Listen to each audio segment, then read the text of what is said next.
எரேமியா தீர்க்கதரிசியின் புத்தகம்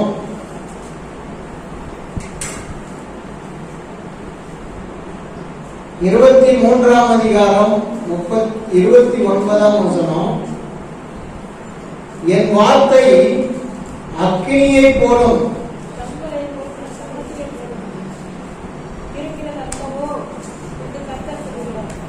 யாராவது ஒருத்தர் ஒழுங்கா படிக்கணும், இல்லைன்னா என்ன படிக்க? என் வார்த்தை அக்கினியை போலவும்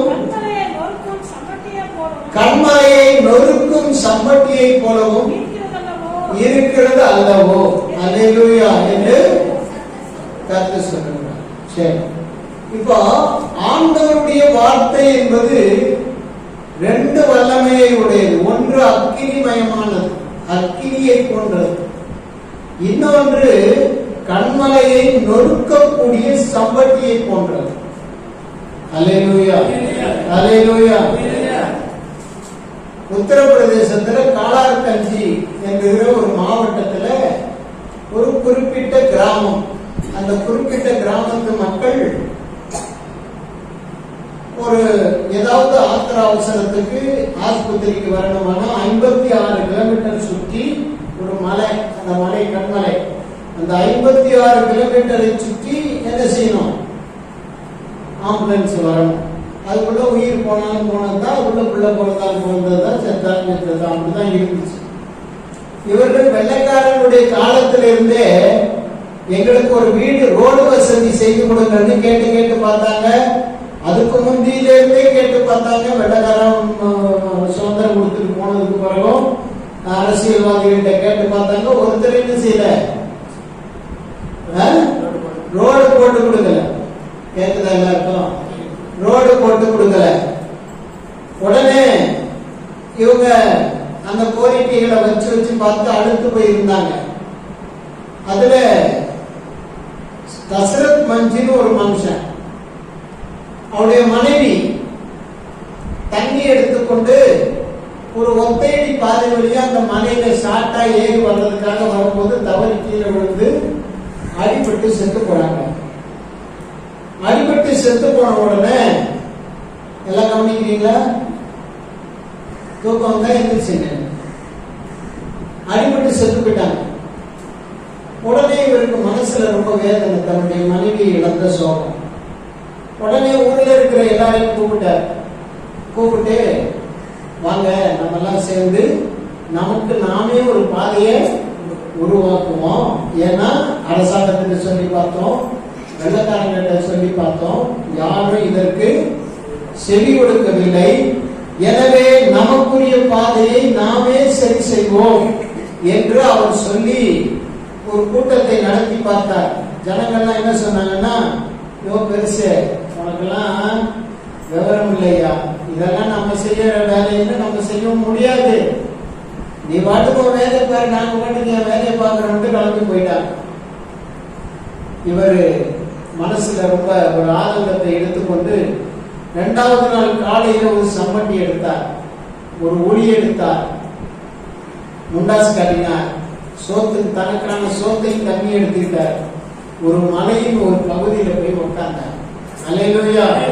தன் பலத்தை கொண்டு அந்த கண்மலையை உடைத்தார், நொறுக்கினார். எல்லாரும் கிண்டல் அடிச்சாங்க, ஏ பெருசு பாத்தியா, மலையை படைய போதான், பெருசு பாத்தியா, மலையில பாலம் உண்டாக்க போதான், ஏ பெருசு பாத்தியா, ஒரு சம்பட்டியையும் ஒரு ஊழியும் வச்சுட்டு உட்கார்ந்து இருக்குது பாத்தியான்னு என்னென்னமோ சொல்லி பார்த்தாங்க.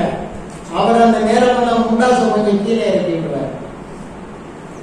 எவன் சத்தமும் எனக்கு கேட்கக்கூடாது, என்னுடைய கொள்கையில நான் உறுதியா இருக்கிறேன்.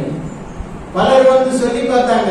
சொன்னோன்னா, எப்போ உங்களை நம்பி நான் என்ன செய்யல, அந்த வேலையை தொடங்கல, என்னை நம்பி நான் தொடங்கி இருக்கிறேன். எனக்கு உதவியாக ஒரு சம்பட்டி இருக்கிறது, எனக்கு உதவியாக ஒரு ஒளி இருக்கிறது, நான் என்னுடைய வேலையை செய்வேன் என்று எல்லாரையும் அனுப்பிவிட்டு உடைக்க ஆரம்பிச்சார். அல்லேலூயா. ஏறக்குறைய 20 வருஷம் உடைச்சார். 20 வருஷம் உடைச்ச உடனே ஒரு 20 அடி 8 கிலோமீட்டர் தூரத்துக்கு ஒரு பாதையை உருவாக்கினார். அல்லேலூயா.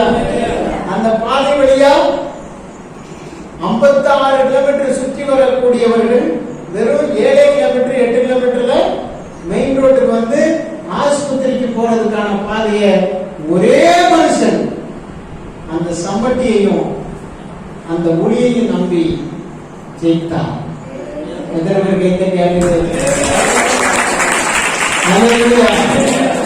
நான் உங்களுக்கு சொல்றேன், தேவனுடைய வார்த்தை அக்கினியை போலவும் கண்மலையை நொறுக்குகிற சம்பட்டியை போலவும் இருக்கிறது.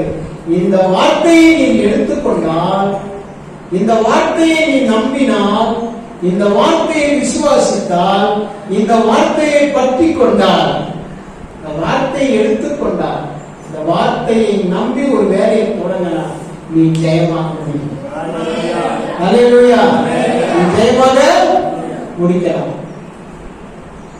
பாருங்க, அந்த தசரத மந்திங்கிறவரு ஒரு சம்பட்டியையும் ஒரு புலியையும் நம்பினான், தன்னை நம்பினான். இங்க ஆண்டோடைய வார்த்தை சம்பட்டியை போலும் அக்கினியை போலும் கண்மலையில் ஒரு சம்பட்டியை போலும். அல்லேலூயா, இந்த வார்த்தையை கொண்டு நம்மளால எல்லாமே சாதிக்க முடியும். இந்த பைபிள் வார்த்தையை கொண்டு நம்மளால எல்லாமே ஜெயிக்க முடியும், எல்லாத்தையுமே வென்றெடுக்க முடியும், எல்லாத்தையுமே நம்ம தோற்கடிக்க முடியும், எல்லா தீமைகளையும் ஒன்றுமில்லாமல் ஆக்க முடியும்.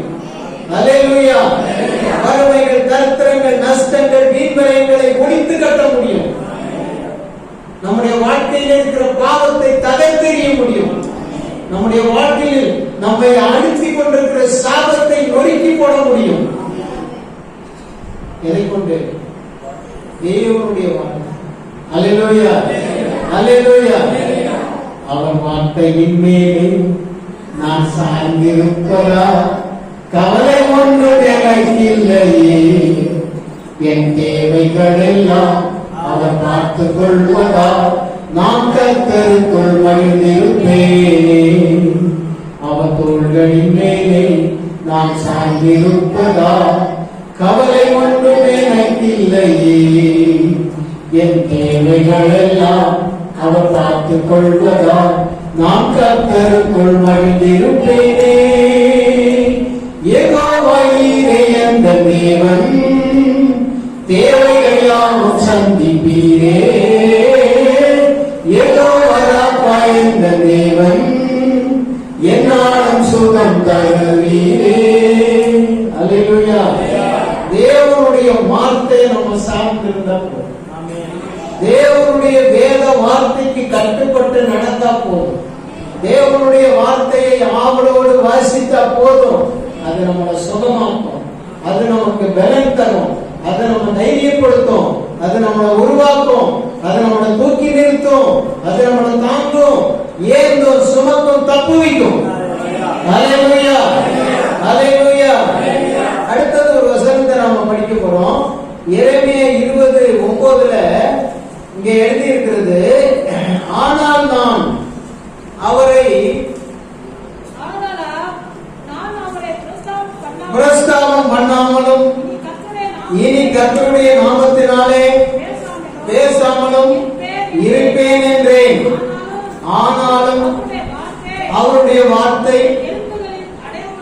என் எலும்புகளில் அடைபட்டு எரிகிற அக்கினியை போல இருந்தது. அல்லேலூயா. என்ன சொல்றாரு? நான் சோர்ந்து போயிட்டேன், பைபிளை படித்தேன், ஜெபம் பண்ணேன், பைபிள வசனத்தை எல்லாம் வாசிச்சேன், எல்லாம் மனப்பாடம் பண்ணேன், எல்லாம் பண்ணேன். இப்ப எனக்கு ஒண்ணு நடக்கல, எனக்கு ரொம்ப சோர்வாயிடுச்சு. அதனால இனிமே கர்த்தருடைய வார்த்தையை நான் பேசவே மாட்டேன், இனிமே அவருடைய நாமத்தை சொல்லவே மாட்டேன், இனிமே அவரை கூப்பிட மாட்டேன்னு என் மனசுல ஒரு சோர்வை கொண்டு யோசிச்சேன். ஆனால் என் எலும்பிலே தேவனுடைய வார்த்தை அடைபட்டிருக்கு. நான் என்ன பண்ணேன்? என் எலும்புக்குள்ள எல்லாம் என்னதான் இருக்கு? ஆண்டவருடைய வார்த்தை தானே இருக்கு. நான் என்ன பண்ணுவேன்? கொஞ்ச நாள் ஆண்டவருடைய வார்த்தையை நம்பி அவருக்காக விசுவாசத்தோடு வாழ்ந்தவங்களுக்கு நல்லா தெரியும். நீங்க சோர்ந்து போகும்போது பைபிளை மறந்துடுவீங்க, ஜபத்தை மறந்துடுவீங்க, விசுவாச அறிக்கையை மறந்துடுவீங்க, வசனத்தை மறந்துடுவீங்க, எல்லாத்தையும் மறந்துட்டு அவங்க அப்புறமா பார்த்துக்கலாம், அவங்க அப்புறமா பார்த்துக்கலாம் அப்படின்னு கொஞ்சம் அமைதியா இருந்திருப்பீங்க. ஆனாலும் அவருடைய வார்த்தைகள் எங்க அடப்பட்டிருக்கு? உங்க எலும்புக்குள்ள எல்லாம் இருக்குதே. என்ன பண்ணுவீங்க? அந்த வார்த்தையை மறப்பீங்களா? எலும்புக்குள்ள அடைப்பட்டது மட்டும் இல்ல, அது அக்கினியா எரிந்து கொண்டிருக்கிறது. அது உங்களை துருத்தி தானே நிறுத்தும். அது உங்களை ஆறுதல் படுத்திக்கிட்டு தானே இருக்கும். அல்லேலூயா. அந்த அக்கினியா எரிகிற அந்த தேவனுடைய வார்த்தையானது உங்களை ஆண்டவர் உற்சாகப்படுத்த தானே செய்வார். அதை கொண்டு தோத்திரம். அல்லேலூயா, அல்லேலூயா. ரொம்ப சோர்வில் இருந்தேன் நான் ஒரு வாரத்துக்கு முன்னாடி. என் மனசு பயங்கர சோர்வு. கர்த்தருக்கு சோர்வு. அல்லேலூயா, அல்லேலூயா. அப்ப யோசனை பண்ணேன், ஒழுங்கா நம்ம ஆண்டவருடைய வார்த்தையை எப்படி சொல்லணும்? உண்மையா, அமைதியா, வெகுவா சொல்லிட்டு யாருக்கும் வலிக்காம காலத்தை ஓட்டணும்னு முடிவு. யாருக்கும் வலிக்காம காலத்தை ஓட்டணும்னு முடிவு பண்ண. ஆண்டவருடைய வார்த்தை பேசக்கூட தைரியம் இல்லை. அந்த அளவுக்கு எனக்கு பலவீனம் போட்டு என்ன கிடைக்கும். நான் என்ன பண்ண போறேன் அப்படிங்கிற நிலையில உட்கார்ந்துருக்கேன். அல்லேலூயா, அல்லேலூயா. கர்த்தருக்கு ஸ்தோத்திரம். ஆண்டவர் பேசுறார். ஒரு மனுஷன் பிரசங்கம் பண்ற சொன்னாரா, ஒரு கிராமத்துல போய் ஒரு பிஷப் வந்து ஒரு கிராமத்துல போய் என்ன பண்ணிட்டாரு? டிரான்ஸ்பர் போட்டார். நல்ல ஆவிக்குரிய மனுஷன் ஊழியக்காரரு. அவரை அவங்களுடைய ஸ்தாபனத்தினுடைய பிஷப் என்ன பண்ணிட்டாரு? ஒரு கிராமத்துல போட்டார். அப்ப அந்த கிராமத்துல போகும்போது அங்க ஏற்கனவே ரொம்ப நாளைக்கு முன்னால இருந்த ஒரு போதகர் இவரை பார்த்து, தம்பி ஒண்ணு வந்து போட்டிருக்காங்க, ஒண்ணும் இல்லாத கிராமம், யாரும் கேள்வி கேட்பாடு இல்லாத கிராமம், நாச்சு போட்டாலும் ஒருத்தருக்கு ஒன்றும் தெரியாது, உனக்கு வாழ்த்துக்கள்ப்பா, வாழ்த்துக்கள் அப்படின்னு சொல்லி வாழ்த்து சொன்னார். அப்ப இந்த மனிதன் கேட்டாராம், ஏன் ஐயா நீங்க டவுன்ல இருக்கீங்க, இப்ப டவுனுக்கு போறீங்க, டவுன்ல சர்ச்சில் ஒரு கல் இருக்குன்னா அந்த கல்லை தூக்கி அந்த பக்கம் வைக்கணுமானா பாரிஸ் கமிட்டின்னு ஒரு கமிட்டி இருக்கு, அந்த கமிட்டியை கூப்பிட்டு இந்த கல்லை தூக்கி இங்கே வைக்கலாமா அப்படின்னு சபையார்கிட்ட கேட்பாங்க. சபையார் ஒவ்வொருத்தன் சொல்லி பிடிப்பான். அப்புறமா தான் அந்த கல்லை தூக்கி அந்த பக்கம் வைக்கிறதா இல்லையான்னு தெரியும். ஆனா நான் போற கிராமத்துல எந்த கல்லை தூக்கி எங்க போட்டாலும் எவனும் கேட்க போறதில்லை. எந்த கமிட்டியும் கூட்ட வேணாம், இயேசு கமிட்டியை மட்டும் சேர்ந்தா போதும். அல்லேலூயா. நான் அங்க போய் ஊழியம் செய்யறதுனால எனக்கு என்ன கஷ்டம்?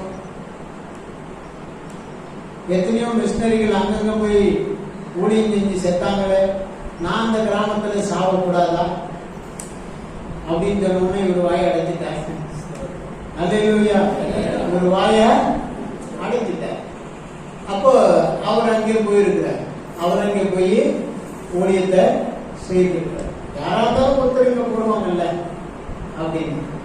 அப்ப பாருங்க, அவர் சொல்றாரு, அந்த கிராமத்துல ஒண்ணுமே இல்லாம இருக்கலாம், அந்த கிராமத்துல உன்னோட இயேசு இருக்கிறார். இதான் எனக்கு அந்த வார்த்தை தச்சாங்க. அந்த கிராமத்துல உனக்கு ஒண்ணுமே இல்லாம இருக்கலாம், ஆனா அந்த கிராமத்துல இயேசு இருப்பார் உன்னோட.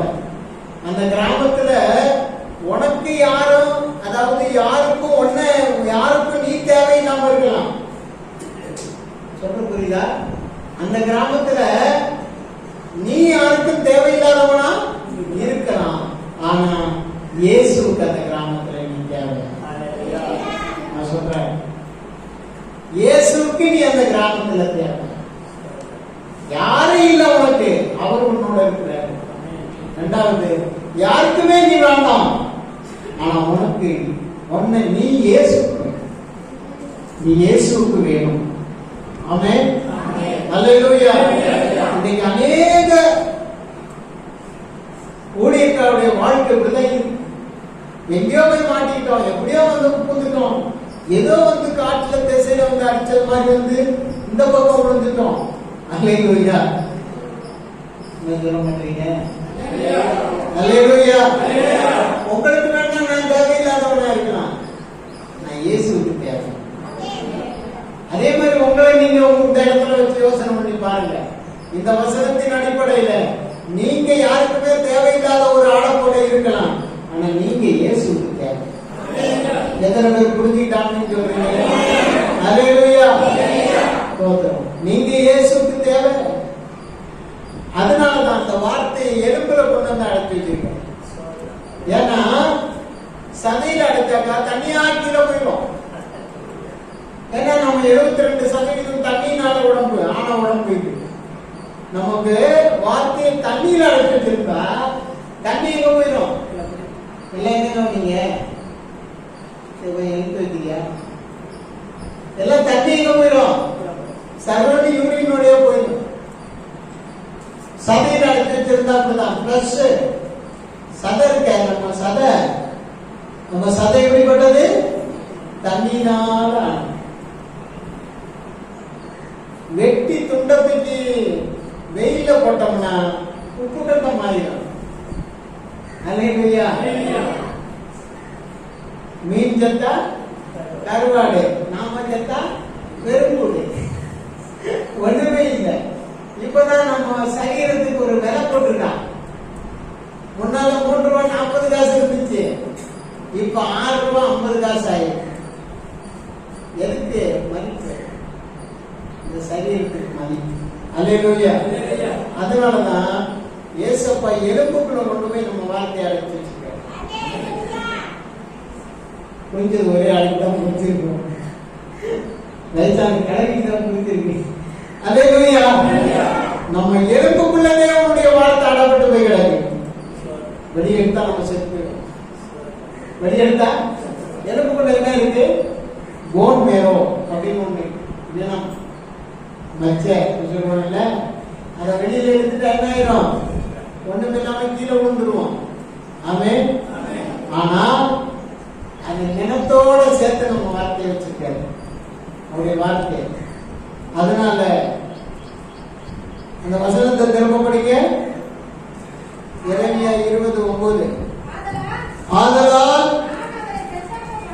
வசனம் வச்சது, மைக் வச்சது வேஸ்ட். நான் இவர்களுக்கு எல்லாம் மைக் வச்சுக்கிட்டு மைக் கொடுக்குறேன் பாரு. வேற மைக் வச்சுட்டு வாசிக்கிறப்பட்டே எடுத்து கொடுக்க மாட்டாளா? வாசிங்க. ஆதலால் நான் அவரை பிரஸ்தாபம் பண்ணாமலும் இனி கர்த்தருடைய நாமத்திலே பேசாமலும் இருப்பேன் என்றேன். ஆனாலும் அவருடைய வார்த்தை என் எலும்புகளில் அடைபட்டு எரிகிற அக்கினியைப் போல என் இருதயத்தில் இருந்தது. போதும். அல்லேலூயா. நீ என்னதான் ஆண்டவர் விட்டு போகணும்னு நினைச்சாலும் உன்னை கர்த்தருடைய வார்த்தை நிரப்பிக்கிட்டே இருக்கிறதுனால அது அக்கினியா இருக்கு. சோர்ந்து போன உன்னை எழுப்பி விட்டுட்டே இருக்கு. ஆமென். தளர்ந்து போன உன்னை திரும்ப திரும்ப தூக்கி விடும். எங்கதான் நீ ஓடினாலும் திரும்ப ஆண்டவருடைய வார்த்தை உன்னை ஆலயத்தில் கொண்டு வந்து உட்கார வைக்கும். ஆமென். நீ எங்கதான் வேணா இயேசு வேணான்னு ஓடினாலும் உன்னை இழுத்து கொண்டு போய் உட்கார வைக்கும். கர்த்தருக்கு சொல்லும். நல்லா சின்ன பிள்ளைய ரட்சிக்கப்பட்ட காலங்கள்ல சோதனைகள் வரும்போது சபைக்கு போக மாட்டேன். ஆனா மத்தியானம் எங்க பாஸ்டர் சில விசுவாசிகள் அனுப்பி விட்டுருவாரு. அவங்க ரொம்ப துணிகரமானவங்க.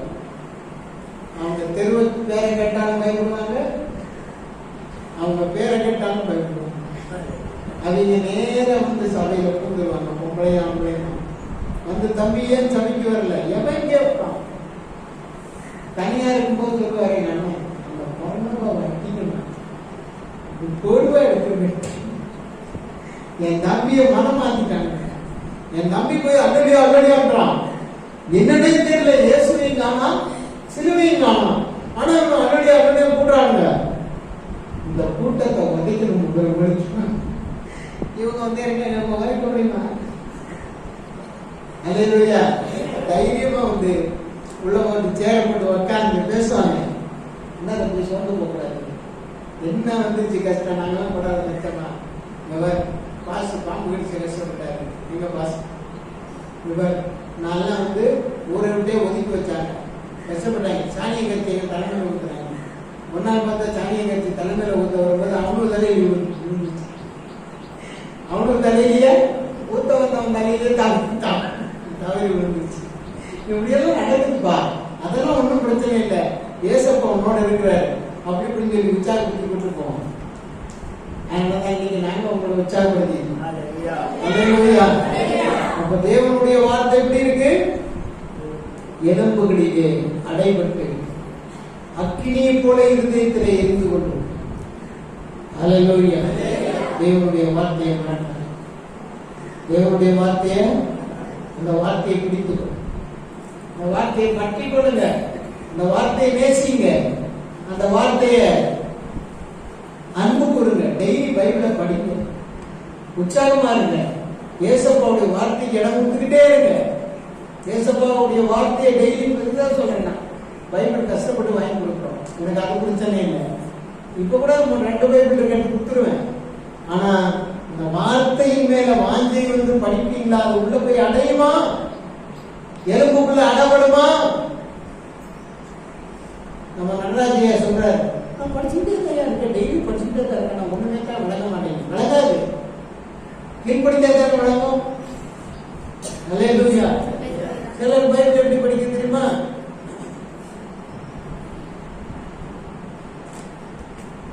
மூடி வச்சுக்கோ. எப்படி படிக்கிறது? தலை இப்படி ஆடும். எங்க இந்த லைனுக்கு இந்த லைனுக்கு இந்த லைனுக்கு இந்த லைனுக்கு போகும். ஆனா ஒண்ணு கூட மண்டையில ஏறி. அப்படி பைபிள் படிச்சு பிரயோஜனம் இல்லை. நீ காலையில எத்தனை பேர் பைபிள் படிச்சுட்டு வந்தீங்க? ஒண்ணு இல்லையா? அல்லேலூயா சொல்லுங்க. யாரு பைபிள் படிச்ச? 1 2. அப்புறம் மீதியெல்லாம் என்ன பண்ணுவீங்க? டைம் இல்லை. காலையிலே இருந்துச்சு கோமணத்தை கட்டி வயல்ல இறங்கலாம். இங்க யாரெல்லாம் பைபிள் படிச்சீங்க காலையில? 1 2 இங்கேயும் 2 2 4. என்ன பண்ண சுட்டு போடணும் உங்களை எல்லாம். அப்பதான் உங்களுக்கு புத்தி வராது. பைபிள் படிக்கணுங்கிற ஆசை வராது. கர்த்தருடைய வார்த்தை நமக்குள்ளால் அடைபட்டு